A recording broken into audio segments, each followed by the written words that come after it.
Hey, I'm Ty, this is Old Home Rescue, and in this video, I'm going to show you the professional way to remove paint using the Cobra Speedheater. So here at Old Home Rescue, we restore hundreds of windows every single year. And for the last 2 years, we've exclusively used the Cobra Speedheater to remove paint. So in this video, I'm going to be using the Cobra Speedheater. I'm also going to be using the boomerang scraper from Speedheater. So our goal here is to remove the paint down to the first sound layer. I always think about safety when we're doing these things. It's so very important to be safe as you restore your old house. And so there's 3 things that you're really gonna need to make sure you're being as safe as possible. The first thing you need is you need some eye protection to protect your eyes. You only have 2 of them. Don't run the risk. We're gonna be using some sharp tools in this video. We definitely wanna make sure we have our eye protection. So the next thing you wanna have is you wanna have a pair of gloves. I've got these yellow gloves from Speedheater that I'm gonna be wearing today. So the last thing we wanna have is we wanna have a P100 respirator. Anytime you're working with lead-based paint, it's really important. Now the way we're doing it is the most safe. It's designed to create less dust and less lead vapor, but we still wanna have our mask on. So yesterday I applied a coat of linseed oil to the top of this to add some moisturizer to soften it up. Now, a lot of people are like, why use this? What makes an infrared superior to just like a regular old heat gun? Well, first and foremost, this is gonna send heat in the specific direction that you want it. And so that's gonna make it heat the area you want and not blow heat in all the areas around it. The other is it's actually gonna heat at a lower temperature. And when it heats at a lower temperature, it's not going to be creating a lead vapor. So the infrared rays need only to heat the paint to 400 to 600 degrees to separate that bottom layer of paint from the wood. Now heat guns, however, they have to use up to 1,000 degrees. Infrared is also a lot easier in a DIY for a homeowner who doesn't have a whole lot of skill. Because the infrared heat heats paint evenly in one application at a lower temperature, it just requires less skill to safely operate and monitor the heat. And using the Speedheater pull scrapers, one can quickly remove all the paint layers down to the bare wood in a few long strokes. So to scrape the faces, I'm actually going to switch over, and instead of using my boomerang, I think I get a better result for the face using the bored blade. I like how these have the yellow dot on them. So all the Speedheater equipment is high quality and made in Sweden. That's where the company was founded. Some of the best equipment you can use for restoration. So we're going to begin to heat it up. What we want to do is we want to get long strokes that clean the paint off. Different paint types are going to take different lengths of time to get off. So infrared heat and the Speedheater will work on several different types of coatings to get them removed. It'll work on varnish, oil-based paint, latex, acrylic, plastic paint. However, it does not work on shellac, milk paint, or stain. You never want to set the Cobra all the way down on it. You want to hold it maybe 3/4 of an inch or inch above. Wait till the paint bubbles and then scrape it back. One of the reasons this is superior to using like the 5-in-1 method is a 5-in-1 method requires you to push, which when you're pushing to remove paint, you may gouge the paint. And I'm gonna go all the way to this joint right here, get this joint nice and clean.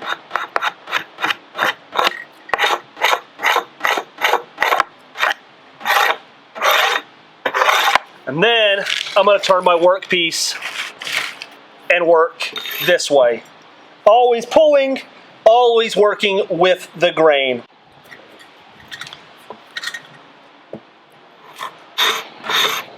Once I get a rhythm going, I can just kind of count in my head about how long it's taking for this specific paint to heat up and be ready to scrape off. So I'm not really concerned too much about getting all the paint off.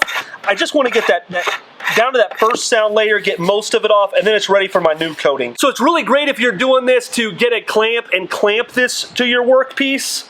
You're gonna get a much better result from that. So if you're scraping several windows in your house, there's a chance that your blade might start to dull after a while on your boomerang. Now you can buy new blades for your boomerang scraper for about $30. But you can also maintain your blades by sharpening them with the grinding set from Speedheater, and I'm going to show you how to do that right now. And so we're going to be using this grinding set to sharpen that blade.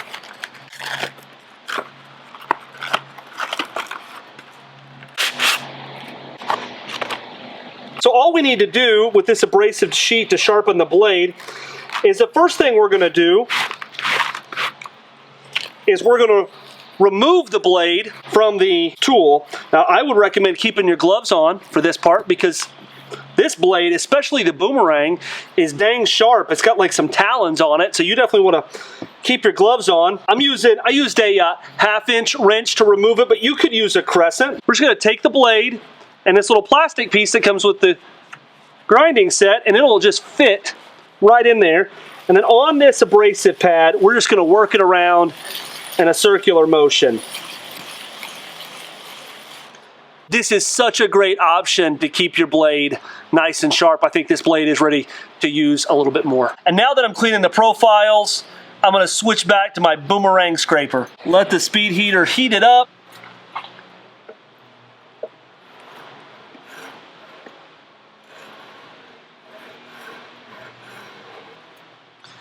And then use the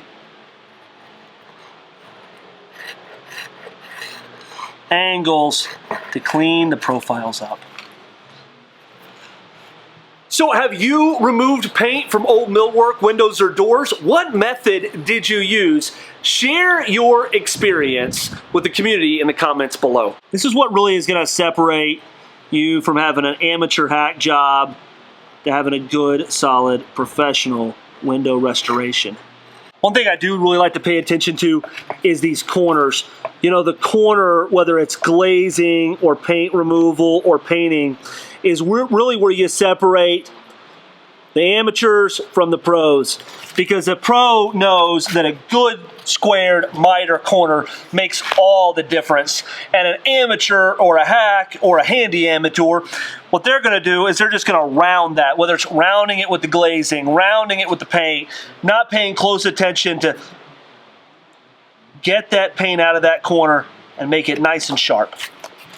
So now I've got the lower rail completed, got it cleaned up.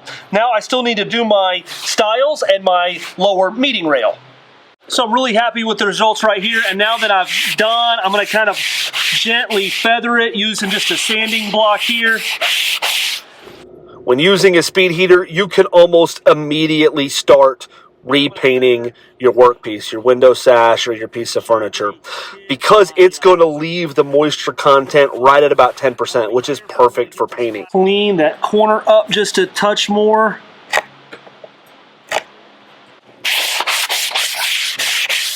So I've got the profile cleaned up, got the inside of the window. That's the difficult part. We still have the easy part, which is to clean the exterior side. But you just have that one flat portion, and then this window will be ready to put back together, be ready to prime, reglaze, and paint.